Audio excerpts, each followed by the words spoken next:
Hello friends, in today's tutorial, I'll show you how to customize hats 3 different ways using a hat press. For this, I'm using the HTVRONT Hat Press, so let's review it with each different technique.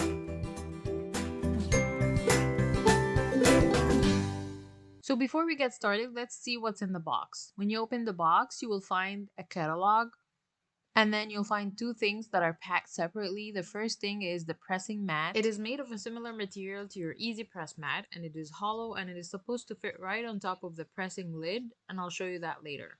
Included in the box is a travel bag for you to put your hat press in.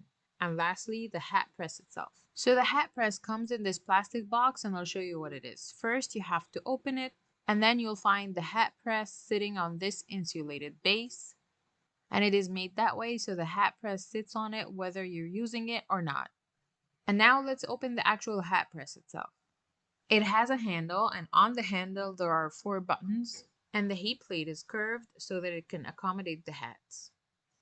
So if we go back to our catalog, you'll find that it tells you that you're supposed to put your pressing mat on top of your pressing lid and then insert your hats for pressing.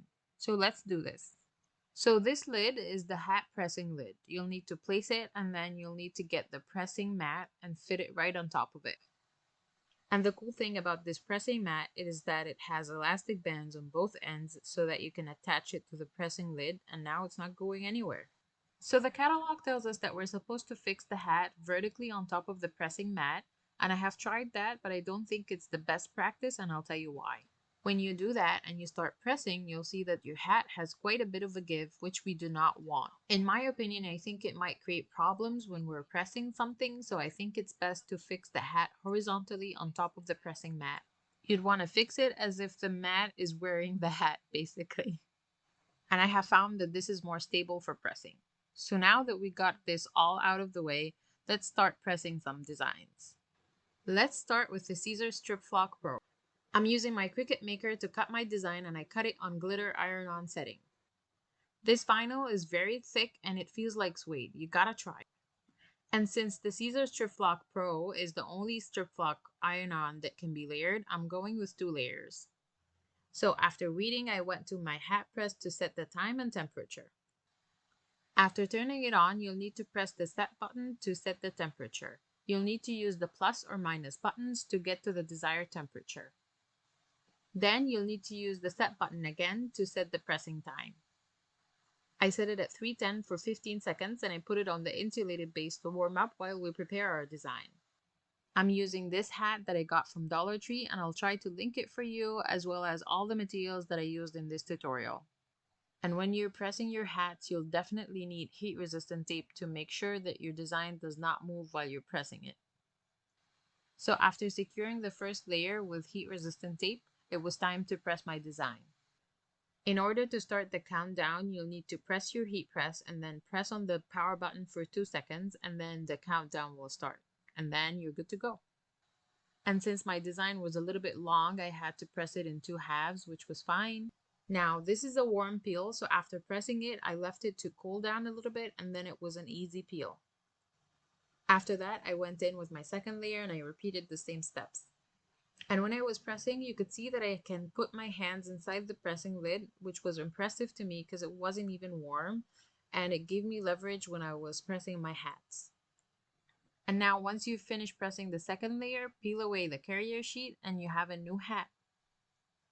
And now that we know how to use this hat press, let's try it with another material, which is metallic puff vinyl.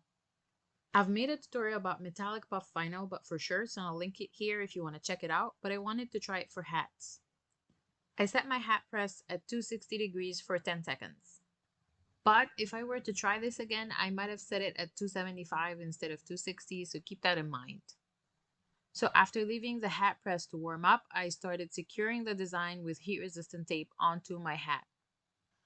I got this design from Creative Fabrica. I'll put the link for it in the description box down below, and I'll also put a link for a 1-month free trial if you'd like to try it. And now that we're all set, it's pressing time. I was trying my best to apply heavy and firm pressure all over the design in one go. It's a hot peel, and the carrier sheet peeled right away after pressing the 10 seconds. So this one turned out better than I expected. It did not exactly puff the way the puff worked on shirts, but I was not disappointed. It had a slight dimension to it, even though it didn't puff. You might not be able to see it, but the design was a little bit raised, and I loved how it turned out. So now on to our last test, which is sublimation. For this, I designed the 3D rainbow, and you can get this PNG straight to your inbox if you subscribe to my email list, and you'll find the link below. And I'm using this hat that I got from Michaels, and for my fabric sublimation blanks, I always like to lint roll and pre-press my blanks. Then I set my hat press at 390 degrees, which is the highest temperature that you can get with this press, for 45 seconds. And now while my hat press warms up, I'm going to tear around my design, and this minimizes the creases on the hat when I press.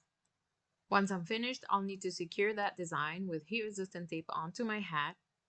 Now don't forget to place one piece of protective paper inside the hat in between the hat and the pressing mat, and one more piece on top of the design.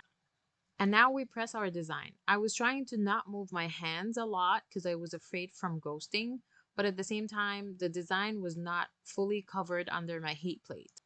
I think making the design a little bit smaller would have helped me, but I ended up pressing this design a couple of times to make sure that I got all the areas.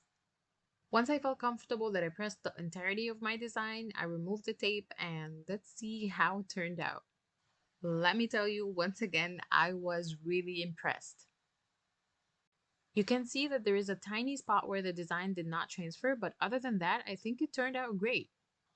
What do you think? Let me know in the comments below. Overall, I'm really impressed with how this hat press performed with the different materials.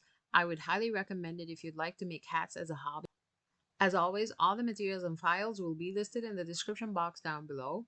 And stay crafty, my friends.